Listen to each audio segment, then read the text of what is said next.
Hey guys, tonight we spend some quiet time with the life and ideas of Nikola Tesla, the enigmatic inventor whose brilliance helped reshape the modern world, from harnessing the raw power of electricity to imagining wireless communication long before it became possible. Tesla's imagination seemed to reach beyond the technological limits of his time, but behind the genius was a man who was also lonely, eccentric, intensely private, and in many ways misunderstood. Tonight, rather than simply looking at the inventions, we're going to spend some time with the person behind them, his childhood, his ambitions, his remarkable mind, and the strange path that carried him from a small village in the Austrian Empire to the center of the electrical revolution. Right now, as you're watching this, someone else is watching it too. A different country, a different time zone, a different life, but perhaps the same quiet hour. If you're listening tonight, leave a comment with just your city and the time. And if you're new here, subscribe if you enjoy these quiet journeys through history. Now dim the lights. Maybe let a fan run in the background if you like that soft, familiar sound. Get comfortable, and let's spend tonight with Nikola Tesla. Let's begin. Nikola Tesla entered the world on a night that seemed torn between heaven and earth. It was July 10th, 1856, and a thunderstorm raged over the small mountain village of Smiljan, nestled in what was then the Austrian Empire, modern-day Croatia. As the wind howled and lightning split the sky, Tesla's mother labored by candlelight. A midwife, unnerved by the storm, whispered that this was a bad omen. But his mother, Nikola Tesla, simply smiled and replied, "No, he will be a child of light." That single phrase would come to define him. Nikola's parents were opposites in many ways. His father, Milutin, was a stern Serbian Orthodox priest, a man of letters and logic. He wanted his son to follow a path of religion and language. His mother, by contrast, had no formal education, but she possessed a rare mechanical genius. She built household tools from scratch, invented devices to ease daily chores, and could recite entire epic poems from memory. Tesla would later credit her as the true source of his inventive mind. From a young age, Nikola stood apart. His memory was photographic. He could read a book once and quote it line by line. His imagination was boundless, so vivid that images would appear before his eyes like waking dreams. He began to see flashes of light and experience hallucinations. At times, the line between his mind and the outside world seemed to blur. He would later describe these moments not as madness, but as a gift, an ability to visualize entire machines with precision, down to the bolts and spinning gears, before ever lifting a tool. He was also deeply sensitive to patterns, sounds, and numbers. Tesla had peculiar habits that would follow him his entire life. He avoided touching hair, couldn't bear the sight of pearls, and was obsessed with the number 3. If he entered a building, he would walk around it 3 times. These weren't just quirks. They were part of a mind finely attuned to the rhythm of the universe. Though few understood him, the young boy from Smiljan was already dreaming of forces no one else could see. Currents that moved through the earth and sky, waiting to be harnessed.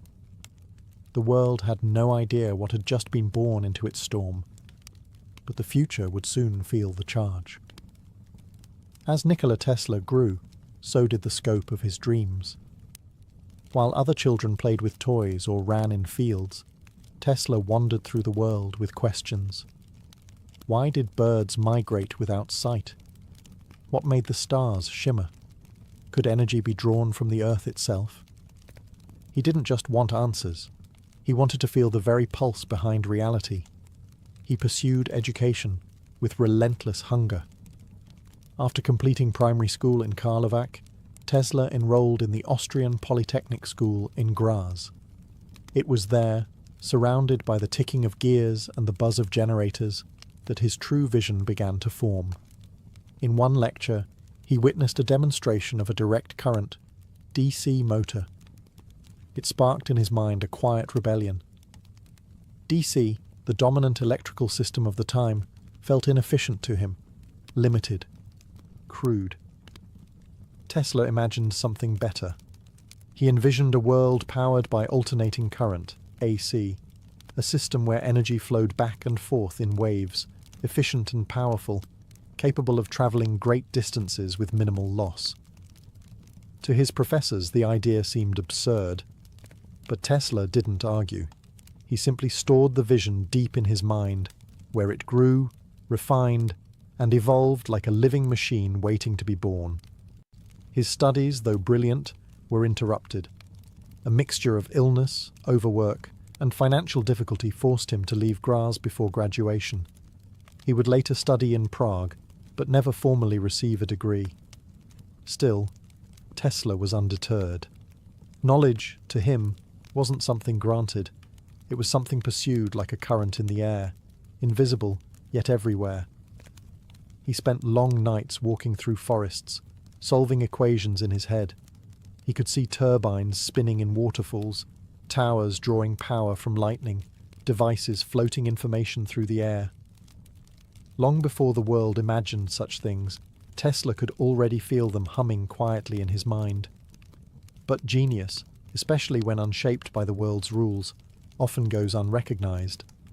His ideas were too strange, too far ahead of their time. Though he would go on to invent technologies that would shape the modern world, his early visions were mostly met with skepticism or silence. Still, Tesla walked on, guided not by approval, but by something deeper, a vision of the future no one else could yet see, a world not of wires and smoke, but of resonance, vibration, and light. In 1884, Nikola Tesla stepped off the boat in New York City with 4 cents in his pocket, a head full of inventions, and a letter of recommendation addressed to one man, Thomas Edison. The city was alive with chaos, bustling streets, the clang of iron, and the newborn hum of electric lights. Edison was the king of that world. Known as the Wizard of Menlo Park, he had already achieved legendary status as the inventor of the phonograph and the electric light bulb. His company, Edison Machine Works, was expanding rapidly, and Tesla was eager to join. The letter Tesla carried described him as a genius. Edison hired him immediately. At first, Tesla admired Edison's relentless work ethic. Both men were tireless. Both lived on little sleep. But that's where the similarities ended. Edison believed in trial and error, building and breaking until something worked. Tesla, by contrast, built his machines in the mind first, turning them in his imagination, solving every problem before touching a single tool.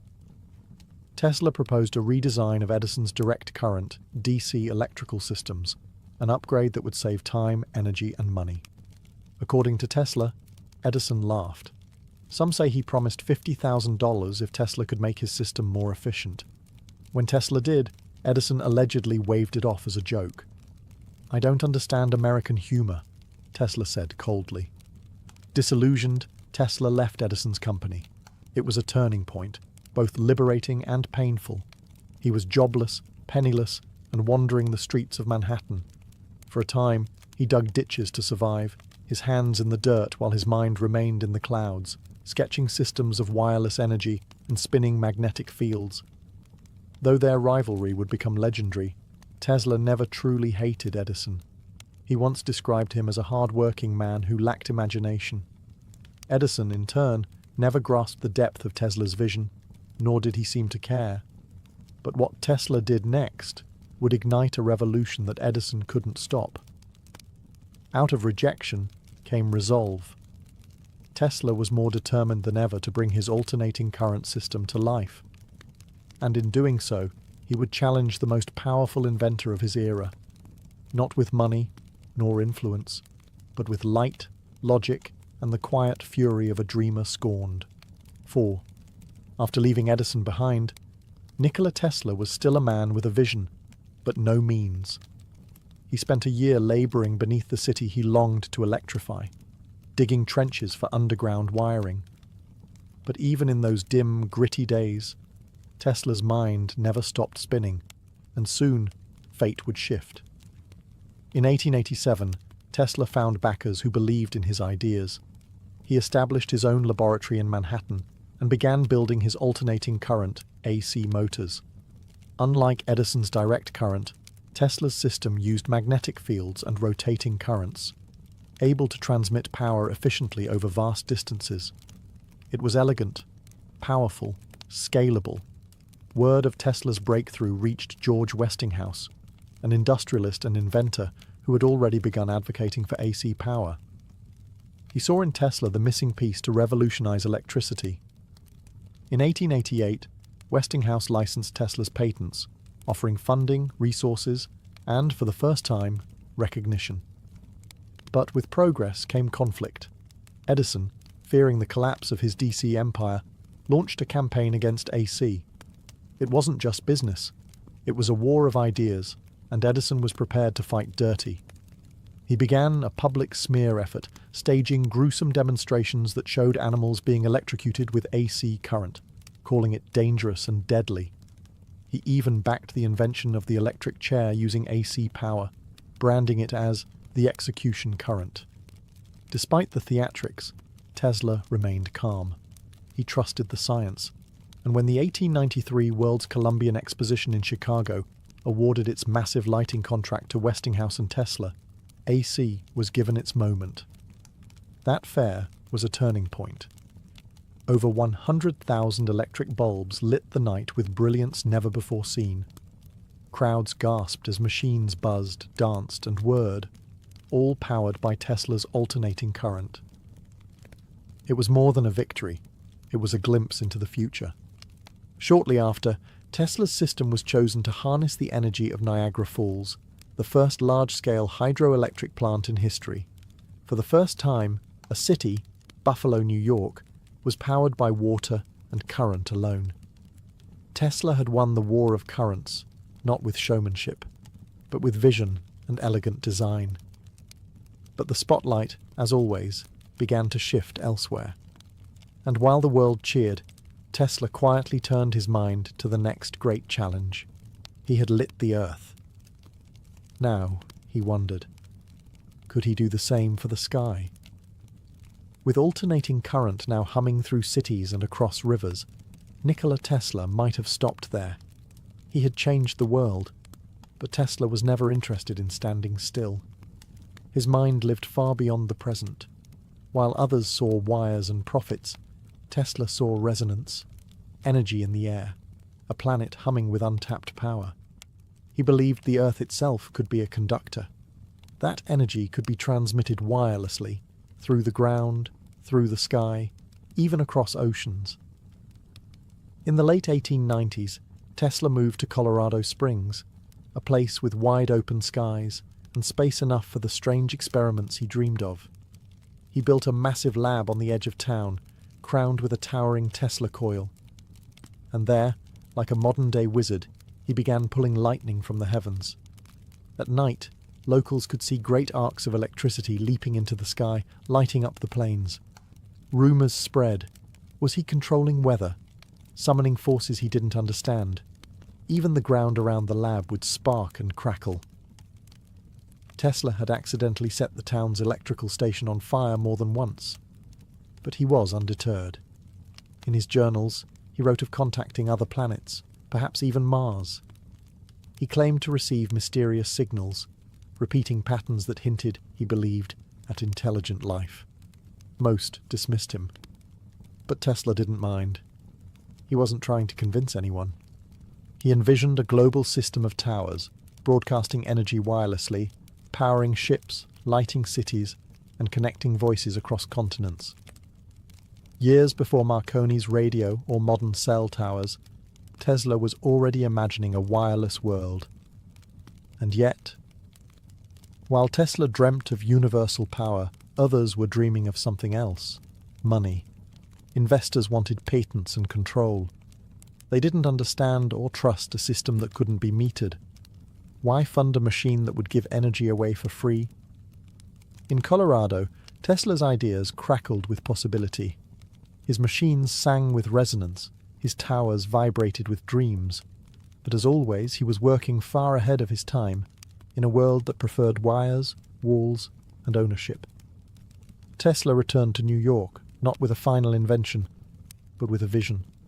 A map of an unseen network, drawn in blue arcs and whispered frequencies. a future not yet built, but still waiting, patiently, in the silence between signals. When Nikola Tesla returned to New York from Colorado Springs, his mind was ablaze with a singular vision: to build the first true wireless power station, one that could transmit not just messages, but energy itself across the globe. With boldness in his eyes and blueprints in hand, Tesla approached one of the most powerful financiers in the world, J.P. Morgan. Tesla promised something extraordinary: a tower that could send wireless communication across the Atlantic, one that would connect continents and eventually provide free energy to the masses. Morgan agreed to fund it. In 1901, on the shores of Long Island's North Shore, the Wardenclyffe Tower began to rise. It stood 187 feet tall, with a deep shaft driven into the ground beneath to anchor the vibrations. At the time, it looked like the future: a giant metal spire, part cathedral, part lightning rod, crowned with a copper dome that hummed with possibility. But Tesla's intentions remained elusive. He spoke little of profits. He dreamed instead of a world where ships at sea could receive power from the air, where villages without wires could glow with light, where no one would ever pay for electricity again. When Morgan discovered that Tesla's true goal was to distribute energy freely, the support began to crumble. Morgan, ever the businessman, reportedly asked, "Where do I put the meter?" And when no meter could be found, the funding dried up. The world, too, was changing. Guglielmo Marconi, using Tesla's own patents, successfully sent the first transatlantic radio signal. The press hailed him. Tesla, by contrast, faded from headlines. He had once again been outmaneuvered, not by intelligence, but by pragmatism. Wardenclyffe Tower was never completed. The lab fell silent. The great transmitter stood unused for years, a monument to a dream that few understood. In 1917, it was dismantled for scrap, its towering frame sold for parts during wartime. Tesla watched his greatest project vanish into rust, but the idea behind it never died. Even as the tower fell, Tesla believed the world would one day come back to the concept, not for wealth, but for harmony. For a future where energy flows like wind, quiet and free, waiting only for someone brave enough to listen again to the silence between the sparks. By the 1920s, Nikola Tesla had become a ghost of the man who once lit the world's fairs and summoned lightning from the sky. His name was fading from the newspapers. His patents, once revolutionary, had been sold off, forgotten, or credited to others. And yet, in the heart of New York City, in a modest hotel room high above the streets, Tesla continued to dream. He moved frequently, often skipping rent, living alone in quiet, cluttered rooms. The world outside was entering the modern age. Cars rumbled down avenues, radios filled homes with music, and skyscrapers pierced the sky. Much of it was built on Tesla's ideas, but few remembered. Tesla had grown eccentric with age. He dressed immaculately in tailored suits and white gloves, even when he had no money to eat. He avoided shaking hands. He claimed numbers held a divine code, especially the number 3, which governed his daily rituals. If he touched a doorknob, he would do it 3 times. If he walked around a building, it had to be done 3 times. He wasn't just being strange. He was following patterns only he seemed able to see. His dearest companions were not people, but pigeons. He fed them daily in Bryant Park, speaking softly to them as if they were old friends. One particular white dove held his heart. He said she visited him regularly, always finding his window, and that he loved her as one would love another human being. When she grew ill, he cared for her personally. And when she died, Tesla claimed he saw a beam of light flash from her eyes. A sign, he believed, that his life's work was complete. Though newspapers occasionally interviewed him, often printing his stranger claims about death rays or Martian messages, few truly listened. To many, he was just an odd old man in a dusty room, speaking of impossible things. But inside Tesla's mind, the universe was still alive with vibration and frequency. Even as the world dismissed him, he remained tethered to the future, not by profit, not by fame, but by an endless desire to understand the unseen forces that connect us all. And so, high above Manhattan, in the dim flicker of a hotel lamp, the last quiet chapters of a forgotten genius began to write themselves, one dream at a time. The end came softly for Nikola Tesla. No crowds, no speeches, no fanfare. Just silence. On January 7, 1943, in room 3327 of the New Yorker Hotel, Tesla passed away alone. He was 86 years old. A maid found his lifeless body the next morning, lying peacefully in bed. The room was filled with papers, notebooks, small inventions, and the quiet hum of forgotten genius. He died with few possessions, and even fewer visitors. His debts had mounted. His name had slipped from memory. Yet the ideas he left behind, scattered in drawers, scribbled in the margins of books, hidden in stacks of blueprints, would echo far beyond that quiet hotel room. When news of his death reached the government, the FBI quickly moved in. Agents seized his documents, fearing they contained secrets too dangerous to leave unguarded. Rumors swirled. Had Tesla truly invented a death ray? Had he discovered limitless energy? The truth was tangled somewhere in his notes, some complete, some cryptic, some lost to time. Despite the obscurity of his final years, the world slowly began to remember. Later that same year, the Supreme Court invalidated Marconi's claim to the invention of radio, finally restoring Tesla's patent and giving him long overdue credit. It was a quiet correction, buried in legal text, but it mattered. The man who once whispered of wireless worlds had been right all along. Nikola Tesla was buried in a simple service, attended by a few loyal friends and admirers. There were no parades, no statues. But those who knew him, those who had once stood beside his towers or seen his mind in motion, understood the magnitude of what had been lost. He had lived not for riches, nor for applause, but for discovery, for the pursuit of the unknown, for the beauty hidden in patterns of light and sound. And though his final years were spent in solitude, Tesla had always said he was never truly alone. The universe was his companion, its vibrations, its frequencies, its endless mystery. He died quietly, yes, but somewhere, perhaps, in the background hum of the world he helped create, his energy still lingers, soft, brilliant, eternal. Nikola Tesla may have died in silence, but the world he helped shape has never stopped speaking his name.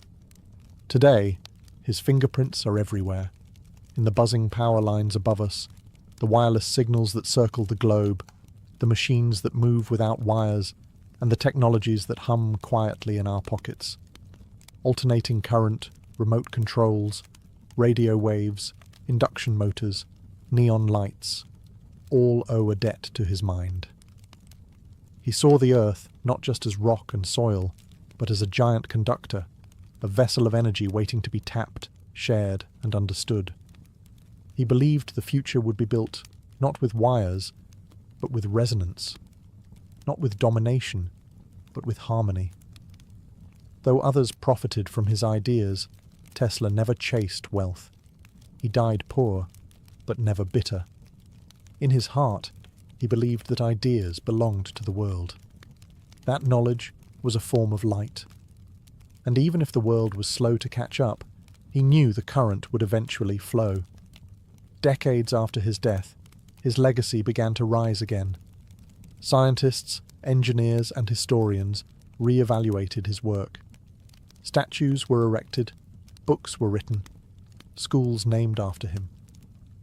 And in the 21st century, his name found new life, etched in electric cars, in energy labs, in the minds of those who look at the stars and wonder, what if? But perhaps the truest legacy of Nikola Tesla is not a single invention, or a tower, or a patent. It's the example he left us, of a mind that dared to dream far beyond the limits of its time. Of a man who walked alone, not for lack of company, but because his path had never been walked before. Tesla taught us that the future belongs to the dreamers, that the quiet thinkers, the ones lost in thought while the world hurries by, often carry within them the sparks that will one day light the way for us all. So tonight, as you drift into sleep and the noise of the day fades away, remember this. Somewhere, between silence and electricity, between science and wonder, the spirit of Nikola Tesla still hums softly, timeless, invisible, and waiting to be heard. You can let the night become quiet too. If this story stayed with you tonight, leave a comment with just your city and the time. And if you want more quiet journeys through history, mythology, and the lives of people who lived long before us, subscribe to the channel. For now though, there's nothing more you need to do. The lights can stay low, the room can become quiet, and the past can rest where it belongs. Good night, wherever you are.